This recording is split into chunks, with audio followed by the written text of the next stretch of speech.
This is the Darren Paltrocast with Darren Paltrowitz. Paltrocast. I've been interviewing musicians, comedians, and all sorts of entertainers for almost 20 years. Joan Rivers, Flavor Flav, Paris Hilton, members of Guns N' Roses and the Eagles, and countless others.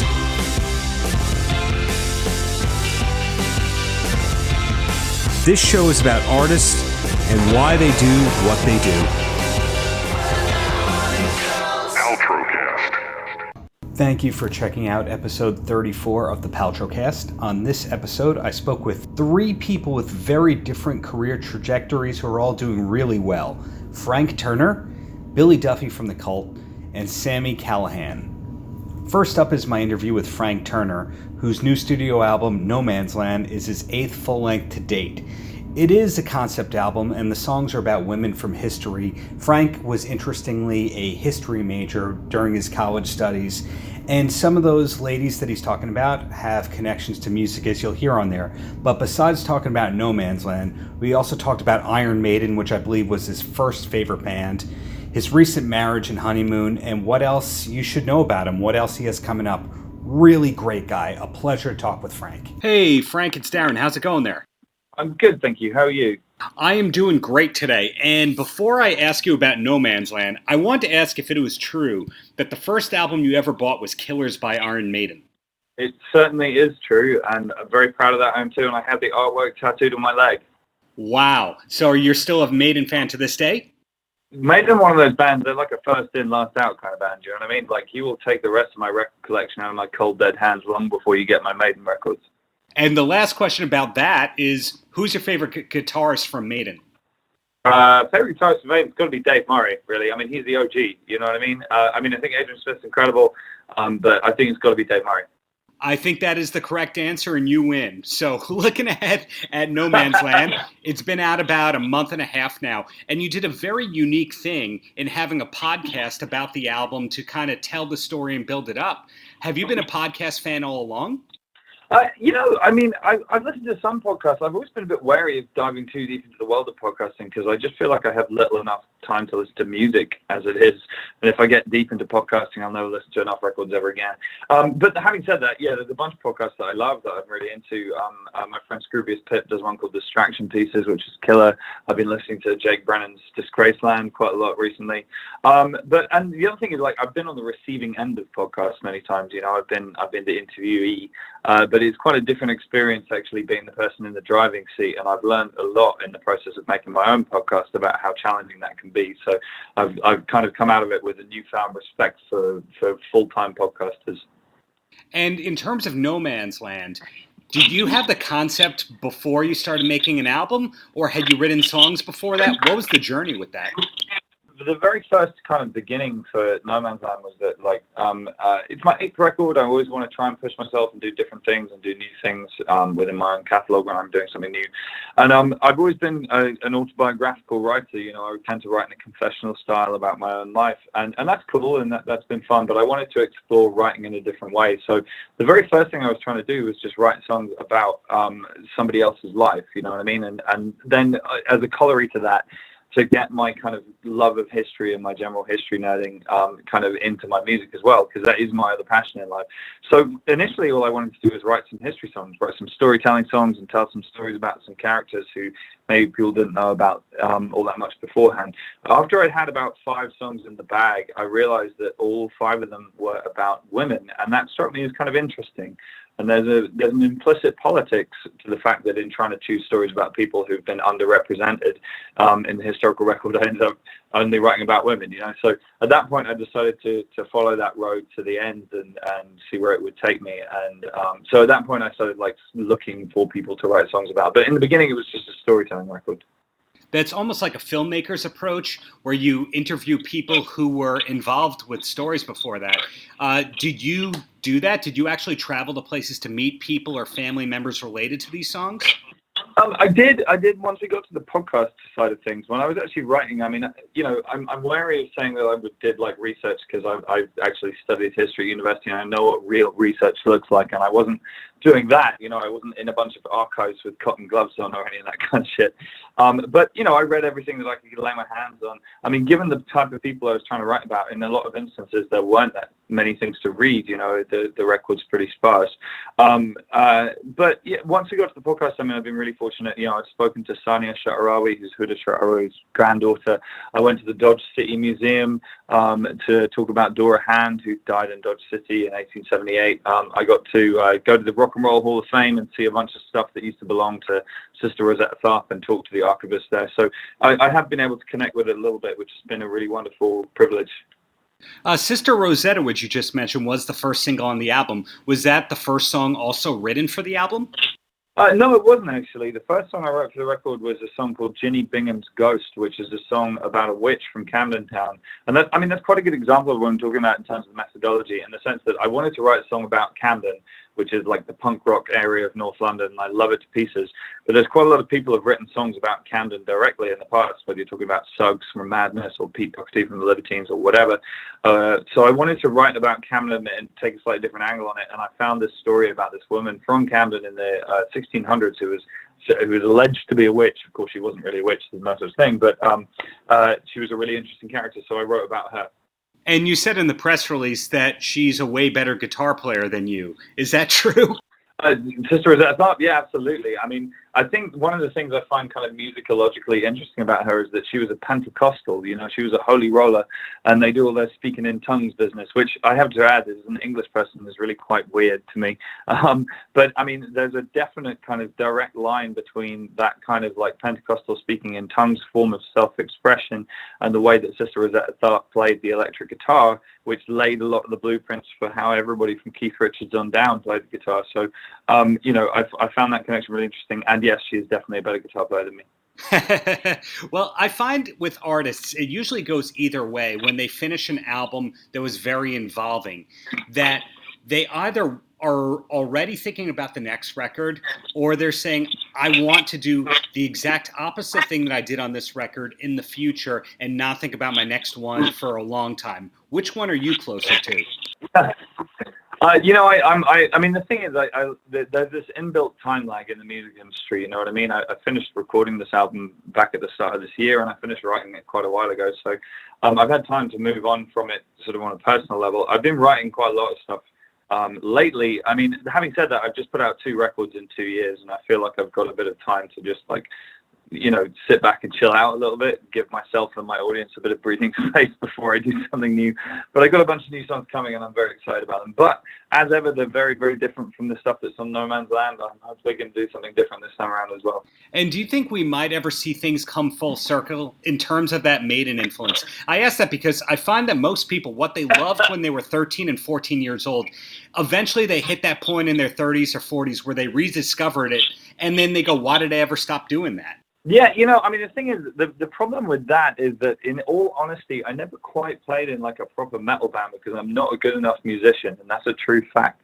You actually have to be able to shred to be in a metal band, and that's part of the reason. I mean, I'm kind of joking when I say this, but part of the reason I got so into like punk and hardcore because it's a lot fucking easier to play. I think if I do something like that, I'm probably more likely to end up in a kind of old school hardcore band than I am to end up in a metal band. I just, you know, I've got a bunch of Iron Maiden chord books and like tab books when I was a kid, and I still can't fucking play them. Of course. Well, the solution in a lot of those bands is usually it's the rhythm player who's writing everything. So I'd say there is hope for you. Okay. You know, as this prolific artist, because you have done 2 albums in 2 years, but it looks like on average you do have an album out every year and a half, and you're steadily touring behind that whole thing. And it looks like everything's growing with each album. But is there anything you haven't yet accomplished that you're still hoping to accomplish? Oh, yeah, definitely. I mean, the easiest thing to think of in answer to that is that there are parts of the world that I haven't visited yet that I'd really love to.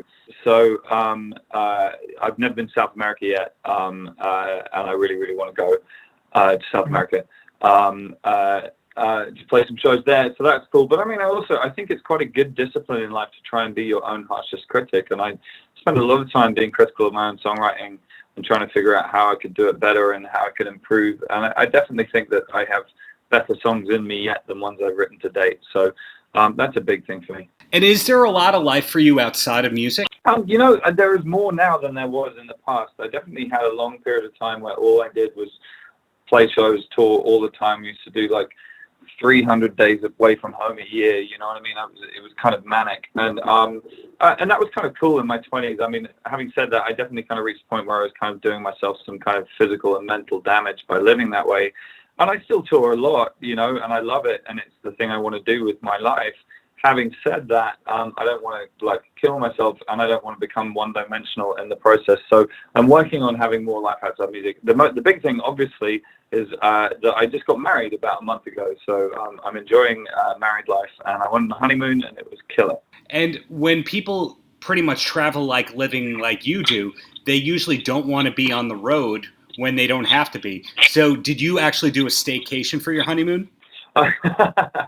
Tempting as that would have been, I'm not sure that my missus would have been super stoked about us doing a staycation for the honeymoon.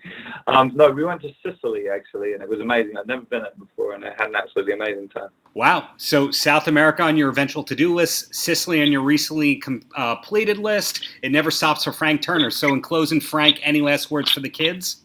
Any last words for the kids? Come down to a show and we'll sing a song together.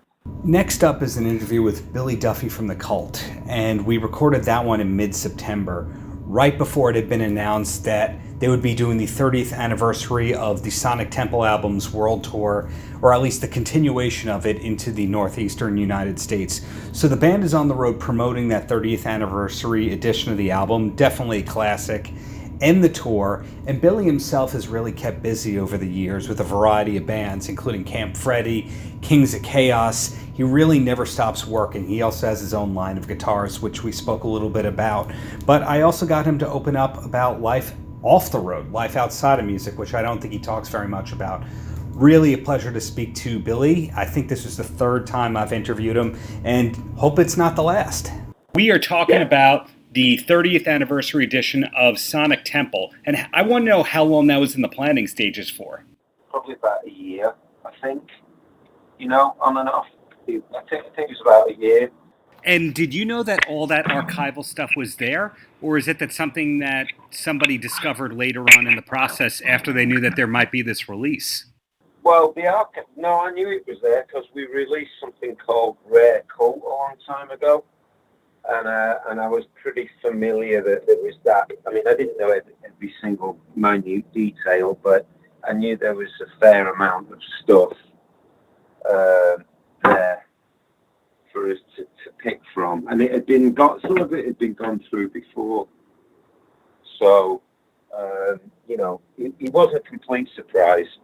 I just hadn't looked at it for a couple of years, Well, a lot of artists have a complex relationship when you have a classic album in your catalog like Sonic Temple, in that initially, after it's first successful, you go, I don't want to play these songs every single night. And then enough time passes where you realize it's a classic.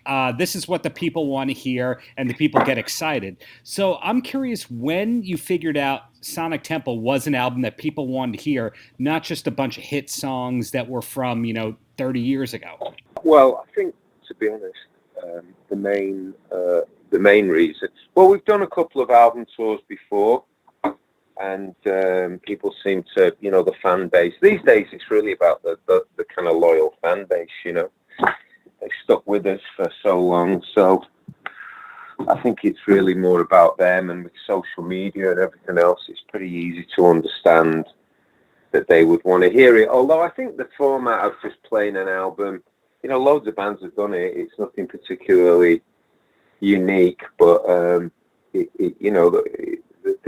demand's definitely there. People do show up for these things, They just like to hear the songs, and especially the ones that they might have grown up with and not had a chance to, get a chance to hear live, Maybe they missed the first tour back in 1989.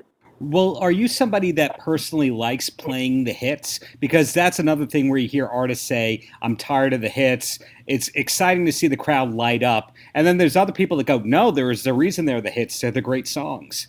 Yeah, it's a bit of both. I think, in all honesty, it's a bit of both. I will lucky that we've got some songs that you know, I really don't mind playing over and over again. So they just kind of take over. You just start them and they sort of take over for themselves, which is great. But yeah, I mean, I can agree with both sides of that argument. I think a live experience, you know, people are a lot of fans. People react better when they hear music that's familiar to them. You know, with the best will in the world, if people haven't heard a song, you know. So it's about creating an atmosphere at the night, you know, that gets that reaction like you referred to. But yeah, just churning out one hit single after another. I mean, I don't think a lot of bands start out with the notion that all they want to do is write material that's going to be greatly popular. You know what I mean? I mean, I'm sure some do, but in general, I think a band like The Cult, you know, we're grateful that we've had some hit records, but it's not really about just the creation of hits. We're not like, you know, Tin Pan Alley or, you know, that's just a means to an end. It's nice to get the notoriety from a hit, you know. And another funny thing is you never really know when your biggest album's going to be, you know what I mean? You never really get told when you're going through it, you know. You always think your next one's going to be great, you know what I mean? You never know. When, you know, you have to look back, because you mentioned before in your earlier question about, you know, when does an album become a classic? And I think it's when the music's endured over a period of time and people still go back and listen to it, and it still sounds sort of relevant-ish, you know. And I think if you're a band that can do that, you're fortunate to be able, you know, to be in that position where your music doesn't sound so dated, you know. And another facet of your career that's very interesting to me, at least, is the success that you found in playing in all-star bands. Not just Camp Freddy, not just Kings of Chaos. You've always kept at it. And a lot of artists used to look at playing covers as a lame thing to do, whereas it seems like you've realized that it has a lot to do with paying respect to the songs that you grew up on. It's a very good point. I've definitely done it later in life. When I was a younger man and when The Cult started, there was still kind of a hangover from punk rock. And really, you know, it wasn't the mentality that permeated the music business, certainly in the UK, wasn't really about doing covers of old classic songs. It was kind of that had all been done. And the idea was trying to always create something a bit supposedly interesting and fresh and be forwards thinking. I mean, you know, there were always a certain bands you could cover. You know, it always seemed to be okay to cover Iggy and the Stooges. You know, it was always cool to cover bands who never really sold a lot of records themselves. But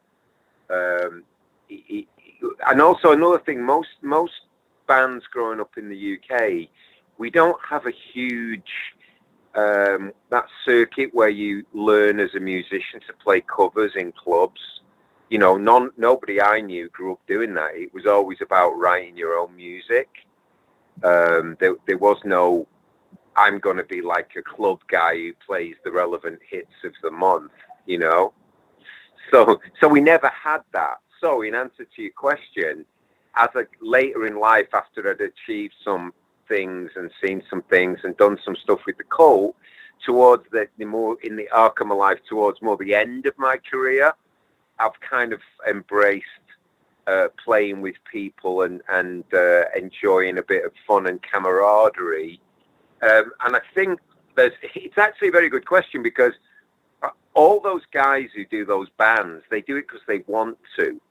And they want to because there's less of the interpersonal drama that's involved when you've inherited a band. You know what I mean? It's like people are coming together for the pure joy of playing. Usually they're not really doing it for the financial rewards, if you know what I mean. It's a pure, that's I think, the Camp Freddy gigs and the Kings of Chaos and all that stuff. It's just, everybody gets to a point where they're like, oh, wouldn't it be fun to, you know, play a ZZ Top song with Stone Temple Pilots guys and Billy Gibbons, or, a million different things. Wouldn't it be great to hear Chester Bennington sing a Cult song, because he wants to? Or, and then all the other guys have all their own reasons for doing it too, and I think it's an important point. It's just from my perspective, when I started, I kind of was in the punk days. So it really was more, if he did a cover, it literally would have been an Iggy Pop song or something like that. And everything else was, we weren't as reverential to the old classics. But now it's been a great joy. And I learned a lot as well, to be honest with you. As I've gotten older by playing with these guys, watching them, it's great, Another thing that makes the Cult stand out to me is the sidemen or the additional musicians that you've used in your bands over the years are almost like a who's who of great bands. When you look at your drummer John and his past with White Zombie, for example, and Billy coming in and out of the band as well. Is it by design that these people went on to have big careers, or was there a lot of preparation in finding these top musicians? We have a pretty good track record of guys going on from working with the Cult and going on to play, with very successful acts. I think it's a bit of both. I mean, I like to think that, having the Cult on your CV is a pretty cool thing also. So that might give them something of a stamp of approval when they're out there in the job market. But I think that I just guess it's really more circumstantial. It's not like we've sat there and really tried to get guys. Guys have just cropped up.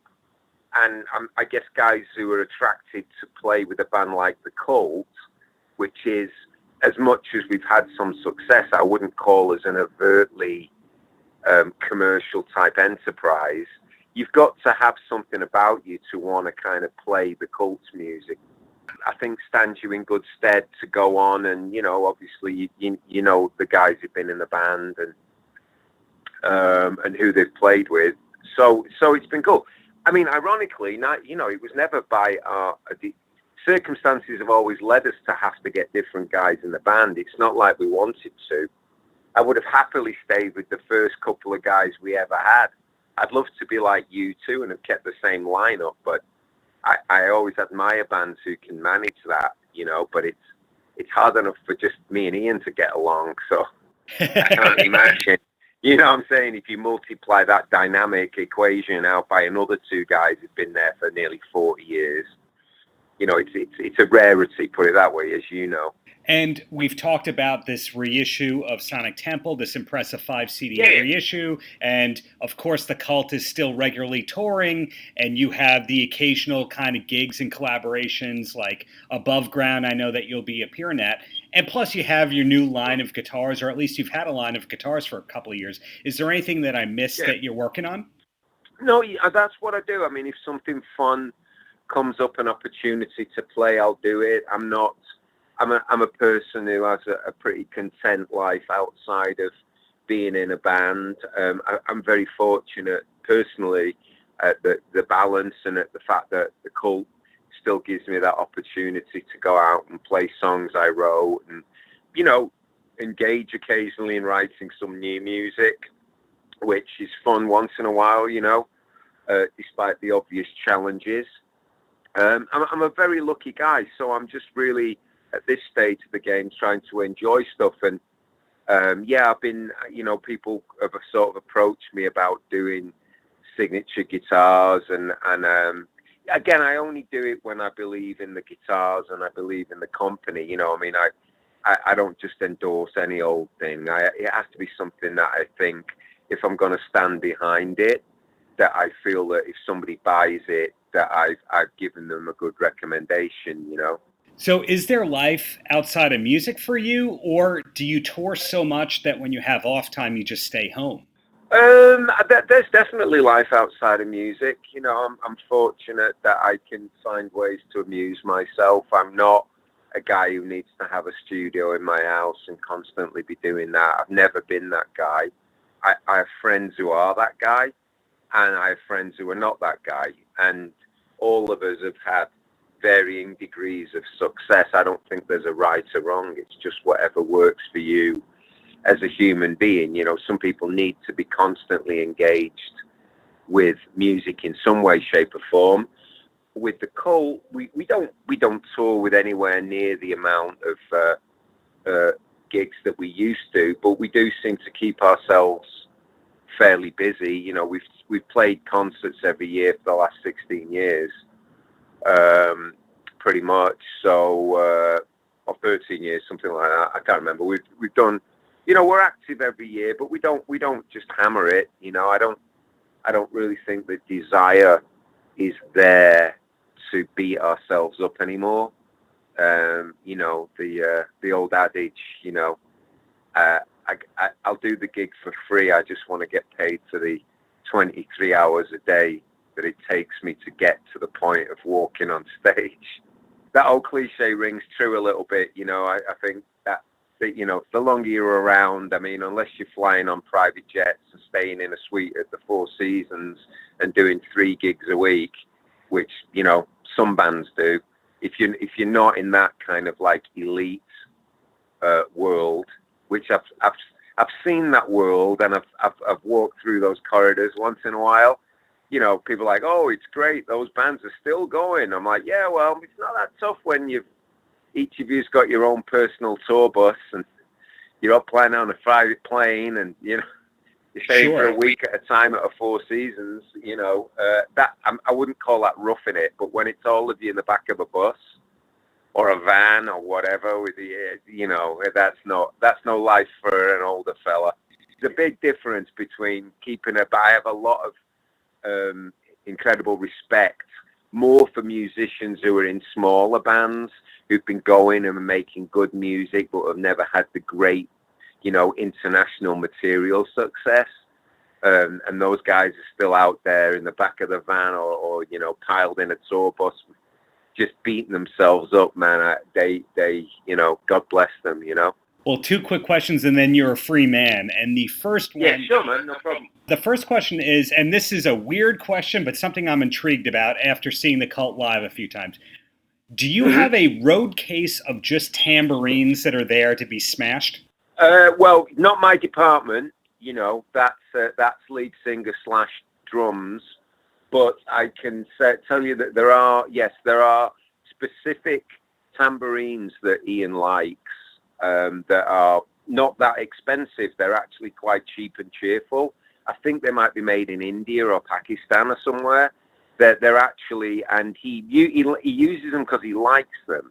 The smashing is just part of it, because he could buy a very expensive tambourine made in the finest materials, but he chooses, he's always liked those tambourines. It's and that's his preference. I think the smashing up and the throwing them out in the crowd has just become part of his thing. But so it's a double-edged thing, you know. It's not a gimmick. He actually uses those tambourines because he likes the sound and the feel. So, in closing, Billy, any last words for the kids? For the kids, I ain't got words for the kids. I'm not like you know, because they ain't listening anyway. As Keith Richards once said, and I always use this when I'm asked something about the kids, they'll find out themselves. You know, they'll find out. Keep getting in the ring, keep swinging. And they'll find out. Last and definitely not least is my October 2019 interview with Sami Callihan, the current world champion of Impact Wrestling. Sami's worked with pretty much every major wrestling company in the globe, or on the globe, over the globe, whatever you want to say about the globe, over the last 15 years. And he's finally the face of a major wrestling company, which is great to see. We began our conversation talking about his recent winning of the Impact Wrestling World Championship. Then we moved along to talking about his love of music, his future career plans, and why he lives in Ohio. I think all that's going to open up some dimensions that you didn't know were there about Sami Callihan, who, I don't know if I'm allowed to say it, he's a great guy. Really enjoyed talking with him. Again, not sure if you're allowed to say that, given who he is on camera, but hopefully you'll enjoy this new side of Sami. Good day so far, champ? 100%. Being world champion must be really, really thrilling. Is everyone in your life calling you champ at this point? Everyone's always called me champ because at the end of the day, I should have been the champ of Impact Wrestling years ago. I think that is not something that a lot of people can dispute there, but did winning the title feel as good as you thought it would?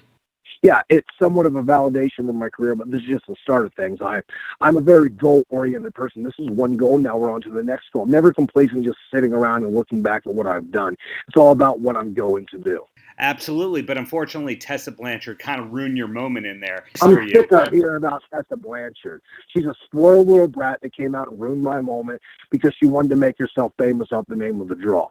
If Tessa Blanchard gets in the ring with me again, I'm just going to embarrass her and make sure she leaves Impact Wrestling because I'm sick of her. I'd be taken aback, too, if somebody ruined my spotlight like that, but I'm sure everyone else is happy for you and congratulating you. Yeah, it's always about Tessa. Tessa. I'm sick of hearing about Tessa at this point. You have the world champion on your line right now, and you want to talk about Tessa Blanchard. There's 1,000 other things I'd rather talk about than Tessa Blanchard. Okay, well, let me move along to a compliment here. You have one of the best entrance songs in professional wrestling today. Who are the people behind the song?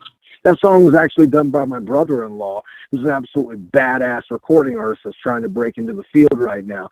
And he made that on a whim for us, and he absolutely killed it. What's the name of your brother and his band?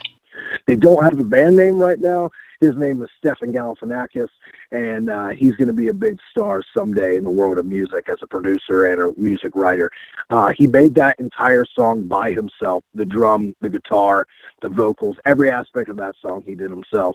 And I'd love to get him more work for Impact Wrestling because I think he has a real knack for professional wrestling entrance music. Have you always been a metal guy, or is it you just heard that song and said, that's my new song? I'm an everything guy. Just like in life, I'm not one style of anything. Some days I like Billy Joel. Some days I like Prince. Some days I like Elton John. Some days I like Metallica. Some days I like A Day to Remember. Some days I like Bowling for Soup. Some days I like the Misfits. I like every style of music. It all determines what I'm going through in my head at that point. Now, there's days I might listen to some Kanye West. There's some days that I might listen to a little old school Run DMC. It all depends what I'm feeling at that moment. Well, I think I saw a Misfits neon green patch knitted into your vest recently. Are my eyes fooling me, or did you have a Misfits patch on there? 100% had a Misfits patch. Misfits, one of my favorite bands of all time. And anytime I can give them a little bit of press, a little bit of plug, and have them on with me is a great day. Did you see any of the reunion shows with Glenn Danzig? I did, and I think the Misfits are better without Glenn Danzig. I like the newer era of the Misfits better, and I might be the only one, but Project 1956 is probably my favorite album to ever put together. Have you ever communicated that to Jerry Only or anybody within the organization?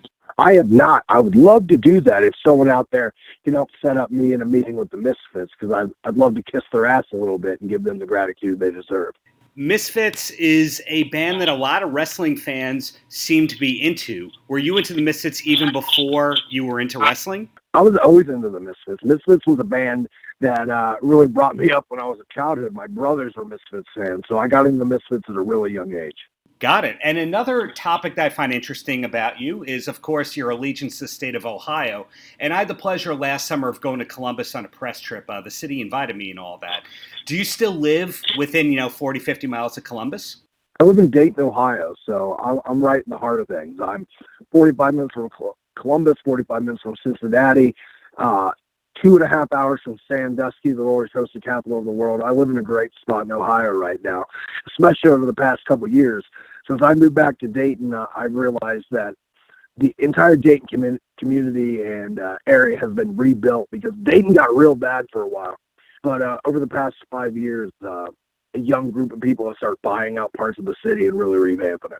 So what is it that keeps you so loyal to Ohio in general? Because, of course, OVE is a thing. Dude, honestly, I love Ohio, and I didn't even realize how much I loved Ohio until I didn't live in Ohio. I was always that kid that was like, you know what, I'm going to live around the world.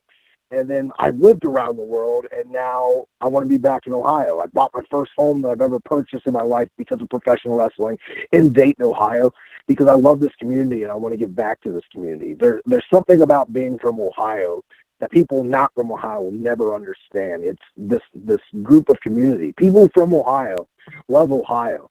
Ohio has amazing seasons. It's not just hot or cold all the time. Ohio has an amazing college football franchise. Ohio has amazing pro football teams.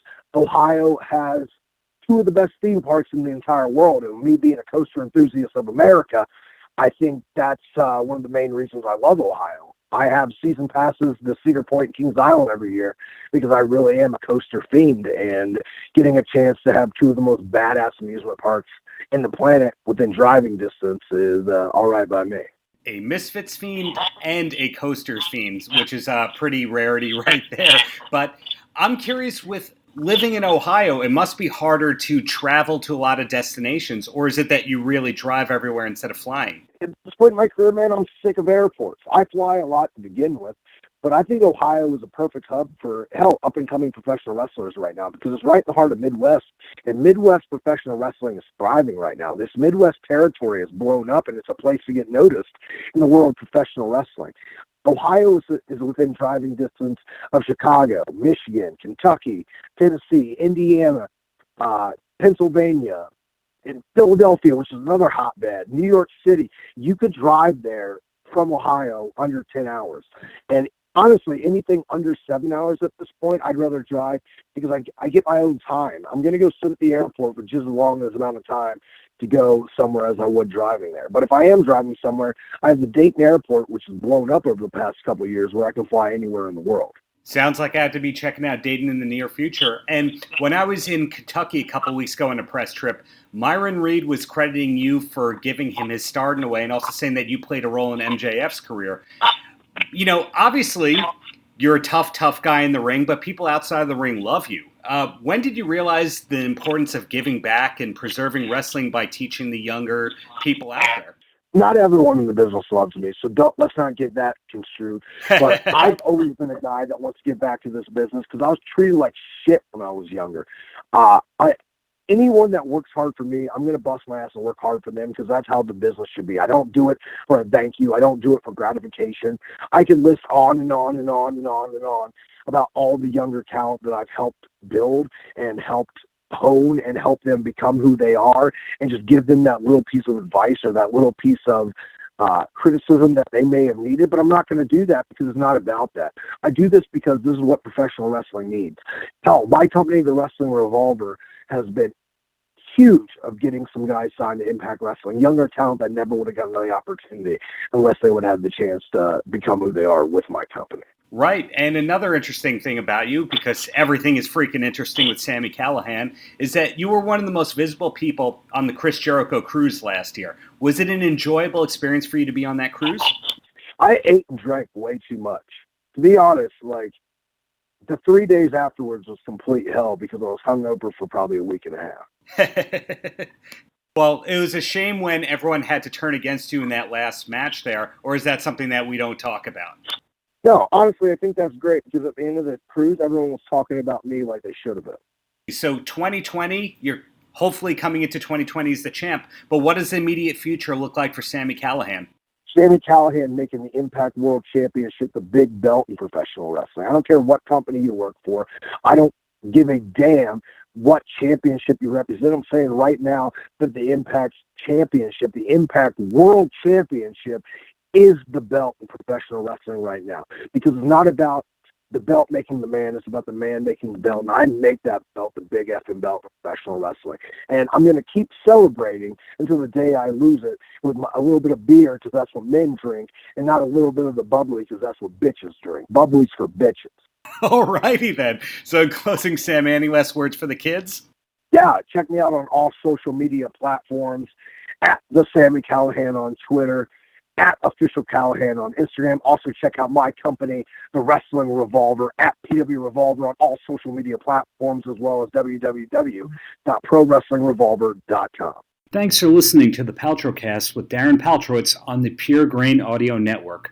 More information on the Paltrocast can be found online at www.puregrainaudio.com. Until next time, have a great Shabbos.